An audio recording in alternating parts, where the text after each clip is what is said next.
Chelsea fans, two things. Firstly, yes, I'm wearing a cap, and yes, I probably look stupid, but it needs must. Let's just say that. Secondly, this is a bumper video on the channel here. The longest video I've probably done on the channel for a long time, apart from the live match commentaries that I do with the ball-by-ball coverage, which I'm sure you've all watched, and if you haven't, why haven't you? Because it's ball-by-ball coverage. It's not a watch-along. It's ball-by-ball. So check out the live tab on my channel homepage. Have a look at that. If you like it, subscribe, get involved, because I'll be doing plenty in the new season. But as I was saying, this is a bumper edition of the updates with Chelsea. Since the last time I did a video, and the last video I put on here tanked because it was my take on how England can beat Spain, and we all know what happened. So let's start with the Euros, Euro 2024 final. And I'm just going to start by saying it's all our own fault, England. It's completely our own fault. The way we played for the tournament was poor. The way we just went about things, the same team over and over again, making the same changes that had an impact, but completely ignoring them and picking the same team again. Why Cole Palmer never started any games in that tournament, I'll never know, because he made an impact every time he came on. Conor Gallagher played a little bit of a cameo role in the early stages, didn't really see him a lot after that. But when I say it's England's fault, it's their own fault. It's basically the fact that as soon as we go after Spain, we play front foot football with Palmer on, obviously Watkins on, other players on. We're going after them. We completely changed the game. Spain couldn't live with us. They were panicking. We scored the goal, got the equaliser, and you say, go and do it again. Go after them. Go for the throat now. Go for the jugular and win that game. And what do? We sit back again, because that's what the English do. That's what we've always done. And it's so frustrating. I just want to mention Marc Cucurella. What a tournament he had for Spain at left back. Called out by Gary Neville as a weak link and made to eat his words. But Cucurella, what a 6 months he's had in football with Chelsea and with Spain. He was outstanding for Spain throughout that tournament at left back. Set up the winning goal against England. But for Chelsea, he was instrumental in our one defeat in 14 games. The role that he played on the left-hand side, also cutting inside and playing more narrow, and just an outstanding 6 months for him. It's going to be interesting what happens when he comes back at the end of the month, after obviously having a little bit of a break before he gets into pre-season, before the season starts. He's up there with Chile now. Would you say Ben Chilwell is still ahead of Cucurella? What do you guys think? Let me know what you think about anything discussed about Euro 2024 and Palmer. Should he have started? Cucurella's impact? Let me know in the comments section. Now, I have to address the elephant in the room, and it is Enzo Fernandez. And I have to say, my own opinion is I think his career is over at Chelsea. I don't think he can come back from it, no matter how many apologies he issues. We've all seen this one that he issued this morning. The fact of the matter is, it was his Instagram account on the team bus, and I have to point out that Lionel Messi was not on that bus. But on that team bus, and it was him that was singing, smiling, laughing, chanting, singing what they did. And what he issued as a public apology was pretty much standard. He's probably just looked and thought, oh my God, what have I done? I didn't think of the impact it's going to have on my teammates. And it's pretty narrow-minded. You have to say that. And I'm not surprised the reaction from the French contingent at Chelsea and around the world to what's happened there. Chelsea's issued their statement. They're going to conduct an internal investigation. Fofana called him out. The likes of Fofana, Nkunku, Gusto and Dizazi have all unfollowed him on social media. And it's going to take a lot more than an apology to get Enzo Fernandez anywhere near that football club and that football team, I have to say. He will be fined by the club. But what do you guys think? You've read and seen loads of people talking about all this. Let me know in the comment section. Do you think Enzo Fernandez's Chelsea career is over? I wouldn't be surprised if it was. I think he probably is. So there could be a lifeline for Conor Gallagher, someone that the club was looking to get rid of. Enzo. Who's going to take Enzo Fernandez? There will be takers, but will Chelsea sell him? Or will Chelsea do their best to try and appease the situation, bring everyone together, try and just put a line under it and try and move forward? It's going to be very, very difficult. Enzo, what have you done? I think his career is over at Chelsea. Let me know what you think in the comment section. So another elephant in the room this week has been the new Chelsea kit. And We Burn Blue is the slogan.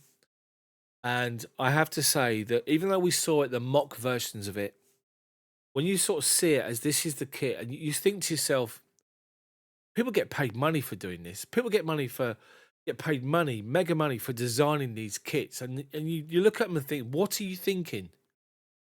And there's always some explanation or some paragraph as a description that tries to tie it into Chelsea and the fabric of the football club. But I think one person that I follow on Twitter sort of turned around and said, it reminds me of something you'd look at in the 90s when you're off your tits on whatever you're on, going clubbing.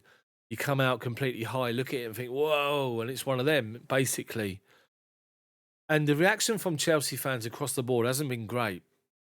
So it's no real surprise today that we've all seen on social media the Chelsea legend that is Eden Hazard turn up, looking fit, looking healthy, and you're thinking, get him to sign. For God's sake, bring him back in and do something.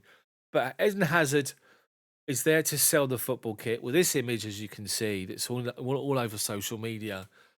And the cringe-worthy video, you have to say it's cringe-worthy. Eden Hazard there. You got Carlo Credicino on there with his acting skills. It's not the best, but they brought him in because it's just sort of tanked. The kit has tanked.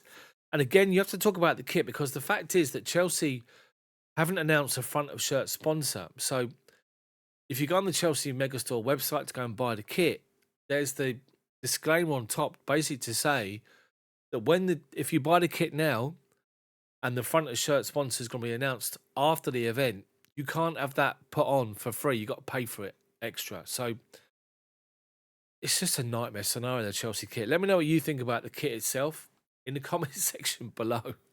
Now, as you and I know, there are Chelsea rumours aplenty on a daily basis, and the general consensus is that the club is looking for wingers in addition to up-and-coming world-class talent of a certain age group between your sort of 16 and 20s. We've been linked with another one, another 16-year-old, which is something that I didn't want to report on at the moment. Let's just wait and see what happens. But the general consensus is we're looking for a striker and we're looking for a winger, but a winger that can play both sides, left and right. And you look at the Chelsea squad and think, well, why are you doing that? Because we've already got the likes of Sterling and Lukaku can play out the left-hand side, in addition to Mykhailo Mudryk. You've got Cole Palmer can play there as well, at a push. Lukaku, Sterling, Palmer, Mudryk can all play on the right-hand side, obviously with Noni Madueke as well. So you've got plenty of options there. But we keep being linked with wingers. And I wonder, what do you think the situation is going to be with Mykhailo Mudryk? Now, as we've all seen, Mykhailo Mudryk took part in Euro 2024 with Ukraine, and he's cut short his summer holiday. He had a 12-day break and has cut short his holiday to come back and to try and impress Enzo Maresca. And you have to sort of say, do you think he's got an inkling that his future's up in the air at the football club? Because let's be honest, he's not pulled up any trees, is he really? There's been the odd moment of brilliance from him, really important goals, or the odd couple of goals.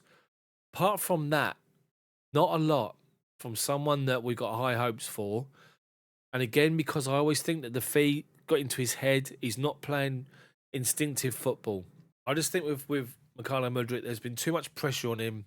He's feeling it. He can't go out and deliver and play the certain way, the same way he's always played. And it's hampered his performances. And I wonder, do you guys sort of think the same way as me? Do you think he's fearing for his future at the football club? Do you think that, cutting short his holidays is just a ridiculous situation? FIFA Pro are sort of advising players a minimum of 4 weeks. He's only had 12 days and he's back. Let me know what you think about Mudryk and if you agree with what I'm saying about his career at Chelsea and whether or not you think that his position in the squad is under threat. Let me know. Comment section. So to transfer rumours now, and as we all know, we've been after a striker linked with Ivan Toney and all sorts of different players. And one of them is Victor Osimhen. Now, we saw a couple of weeks ago, Fabrizio Romano was tweeting out the fact that Chelsea are definitely interested in Osimhen, but they're not going to pay the fee that Napoli want. If Napoli bring the fee down, they'll be interested, quite happy to do a deal. But at the moment, as it is, they're not prepared to pay the money. Now, if you look at the situation with Napoli, Antonio Conte's gone in there. Antonio Conte is a massive fan of Romelu Lukaku. And it's believed that Napoli are quite happy to let Osimhen go for the fee that should be anywhere near what they're valuing him, their valuation, I should say. If they get anything like that, they're willing to sell. And it's rumoured that PSG are now in for him and are discussing a deal with Napoli and the player himself. And it's believed that he's keen to move. So if he goes for, let's say, 90 odd million, then that frees up a space in the squad for Napoli for Romelu Lukaku. And Lukaku is being touted at around 25 to 30 million, maybe 20 to 30 million in total. And Napoli believe they can get a cut price deal. And there's already reports that Lukaku's wages won't be a problem. They'll all be covered. And this cut price deal could be negotiated and done with Chelsea. So Chelsea look like going to miss out on Osimhen. But they are, as a positive, going to get rid of Romelu Lukaku, which is great because he's just been a bad egg here for whatever reason. So, what do you think about that, missing out on Osimhen and also letting Lukaku go? Do you think Lukaku should have been given an opportunity at Chelsea, having impressed over in Italy again? Or do you think that just the whole Lukaku thing is just done, cut ties, get rid, out the door? Let me know in the comments section. And of course, you've got Nico Williams. Talking about wingers, and Nico Williams was really, really impressive for Spain, I have to say. I was of the opinion that if you stop Rodri, then you stop the supply to the wingers and you stop Spain. Rodri went off at half time. His replacement slotted in and played just as well as Rodri, and the two wingers rang amok in the first half. And obviously, they had an influence in the second half at times. But Nico Williams popped up on the left hand side predominantly, but also on the right hand side. And he had a good game. Obviously, got the goal, the first goal for Spain in the final. And there's obviously reports that's been going around for a while. So before the tournament started, Chelsea were eyeing up Nico Williams, and his release fee was around 65 million. But it was being reported again by Fabrizio Romano that Chelsea were trying to negotiate sort of a payment structure for that release clause, because to pay the release fee plus his wages plus tax would be an absolute fortune, and Chelsea weren't keen to do that. Now, obviously, bearing in mind his performances at Euro 2024, his market value's gone through the roof. And guess who stepped in? Barcelona. Barcelona are now in pole position. They're already negotiating with the player and with his club to get a deal done to sign Nico Williams. Would he want to come to the Premier League and test himself in the toughest league in the world? Probably not. You got an opportunity to go to Barcelona or Real Madrid, you jump. It's pretty much standard for everyone in football by the looks of it. And he's going to go to Barcelona. So Chelsea are going to miss out on Nico Williams. We talk about missing out, but is there really concrete interest in there or tentative? I wonder. So Osimhen, PSG, Lukaku, Napoli, Williams, Barcelona. Players coming in, Chelsea have been linked with Pedro Neto, the winger from Wolves, who's always played well against us and got the odd couple of goals. There's been a few others. Matthias Tell from Bayern Munich, but he doesn't want to leave, and Bayern don't really want to sell him. So Chelsea's hunt for a winger goes on. What do you think about that? About the fact that we want another winger? Or do you think we've already got enough at the football club? Let me know in the comments section. And finally, I just want to talk about Enzo Maresca and his training, his first week training at the football club. And I've been really, really impressed by him, I have to say. Now, Chelsea have obviously released a lot of content on social media, and you sit and look at it, and the fact that he's heavily involved with the players. You know, they're already divvying up the work, physical work and tactical work and this sort of ball work and everything else. It's outstanding. And you sort of see, if you've watched the Amazon Prime series of Man City, because we all have, because let's be honest, we like football, you can see how Guardiola operates and how he's really hands-on with his players on the training pitch. And Maresca's exactly the same. And I love to see that. Rather than standing from the sideline and bellowing your instructions, but leaving it to your coaches to be involved heavily, the fact that he's there with the players, he's talking to the players, he's guiding them through, he's encouraging them. And they're already impressed at the football club with his knowledge, and the players are impressed with him as well. And it can only get better as the other players come back from Euro 2024. This is going to be an exciting season for Chelsea, I have to say. But the pressure from Maresca and the football club is on, because you need to finish higher than 6th this season. You look at the players we're signing. Dewsbury Hall is probably an outstanding one from most that we've signed, all youngsters again at the football club. Mark Guiu is a good one, I have to say. Keep your eye on him up front. But you sort of look at it with Enzo potentially leaving the football club, Connor hopefully staying. Are we going to be enough for Champions League? Let me know what you think about Maresca, what you've seen of him so far in the comment section, and let me know your opinions on where you think before pre-season starts in a week's time to Wrexham, where you think we're going to finish this season with the squad that we've already got, or do you think we need one or two additions? And if we do get those additions in, where do you think we can finish from that point?